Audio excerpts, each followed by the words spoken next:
ఇక తెలంగాణ రాష్ట్ర ప్రభుత్వం నిర్వహించిన ప్రజాపాలన కార్యక్రమానికి భారీ స్పందన లభించింది. అభయహస్తం కింద దరఖాస్తుల స్వీకరణ కార్యక్రమం అట్టహాసంగా ముగిసింది.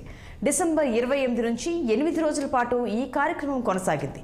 6 గ్యారంటీల్లోని మహాలక్ష్మి, రైతు భరోసా, గృహజ్యోతి, ఇందిరమ్మ ఇల్లు, చేయూత పథకాలకు మొత్తం 1,24,85,383 దరఖాస్తులు వచ్చాయి. ముఖ్యంగా కొత్త రేషన్ కార్డుల కోసం పెద్ద సంఖ్యలో అప్లికేషన్లు వచ్చాయి. తెల్ల కాగితాలపై రేషన్ కార్డులకు దరఖాస్తులు స్వీకరించారు.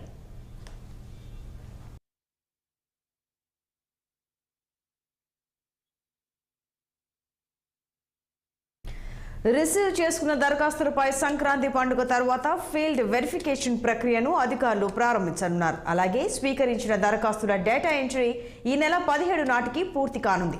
అనంతరం ఆయా పథకాలకు అర్హుల ఎంపిక మొదలవుతుంది. అయితే ఈ కార్యక్రమం నిరంతరంగా కొనసాగుతుందని, ప్రతి 4 నెలలకోసారి చేపడతామని ప్రభుత్వం ఇప్పటికే స్పష్టం చేసింది. తొలి విడత ప్రజాపాలన కార్యక్రమంలో దరఖాస్తు చేయలేని వారు మరో విడతలో అర్జీలు సమర్పించవచ్చని వెల్లడించింది.